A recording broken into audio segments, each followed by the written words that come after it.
Seriously, the most fun thing I do in any given day is play the game. I always tell people, like, I can tell when things are going well when I have time to play the game. You know, I just sit there and I play it and I start, you know, giving feedback and saying we should tweak this that way, tweak this that way. And when we've got trouble in some area, I get sucked into that and I got to go figure out what's going on. But yeah, when things are cruising along nicely, I get to spend hours playing the game, and that's a lot of fun. I like that. You know, I've been doing this a long time now. I've been working in the games industry since something like '92. So I guess like 14 years. I'm pretty old. Actually, pretty old.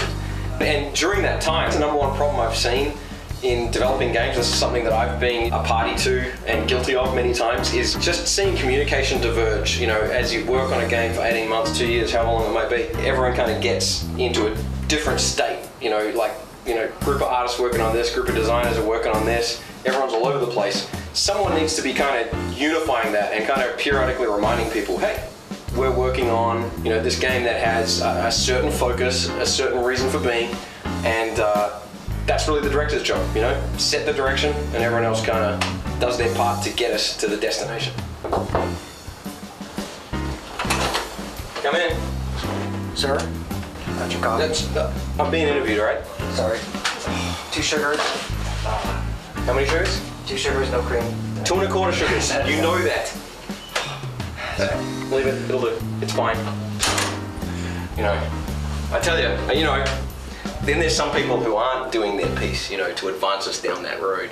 Making games these days is very much an art and very much a science. These games now are so much bigger than what one person can just sit and conceive. You know, you really have to leverage the creative resources of the team. Otherwise, you're not going to make it.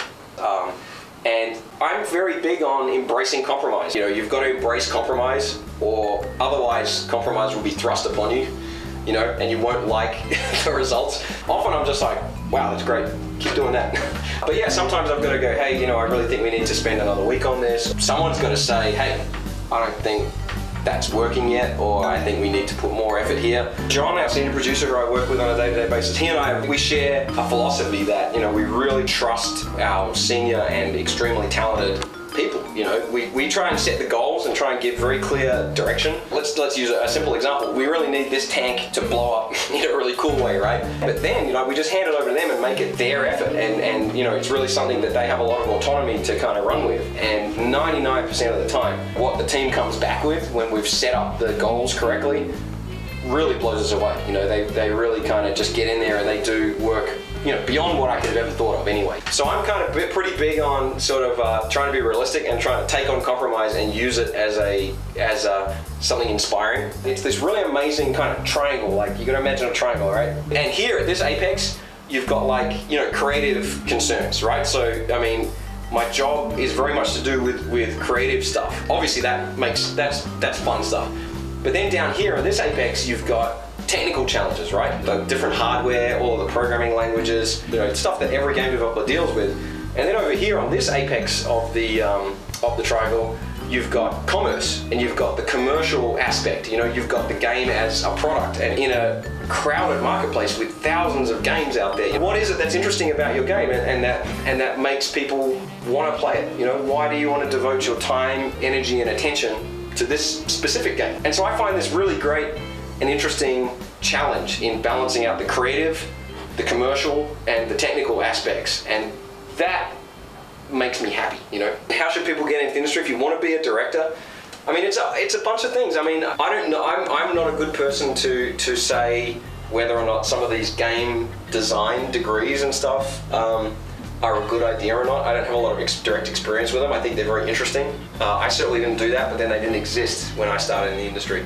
So I think I would say come in at the ground floor of game development and spend some time learning how things work at the most basic level. You know, how games get assembled, how they get tested, how the content gets made, how everything fits together. You know, I value that experience that I had. You know, I spent a couple of years in QA just testing games, and let me tell you the most important thing I learned from QA. People in my position now, you know, the directors and producers on a game, often don't know what the hell they're talking about. You know, I would be in QA and I'd be like, this thing's completely busted up and all screwed up. You know, like, it's no fun, it doesn't make sense, everything's upside down and, you know, all weird colors.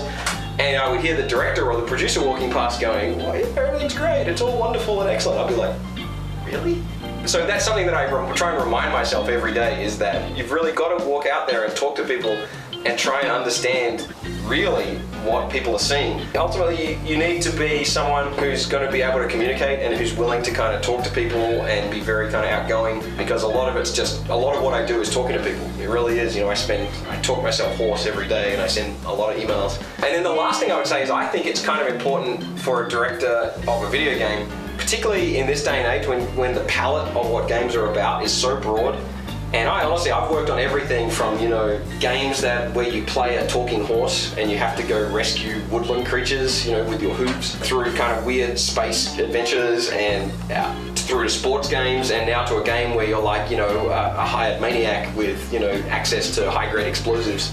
And something that's very helpful is just traveling around a little bit, seeing parts of the world, and kind of getting yourself outside your comfort zone sometimes, so you can kind of experience the world from a few different viewpoints, I think is kind of critical for making modern games, you know, because whether you're going to make, you know, Katamari and something abstract, or whether you're going to make something hyper-real like Madden, it's really important to have a breadth of experience that you can bring to bear on that, and so you can understand it in different ways. I think if you're too focused in on any one thing, you might miss opportunities to kind of make interesting creative leaps from one kind of perspective to another.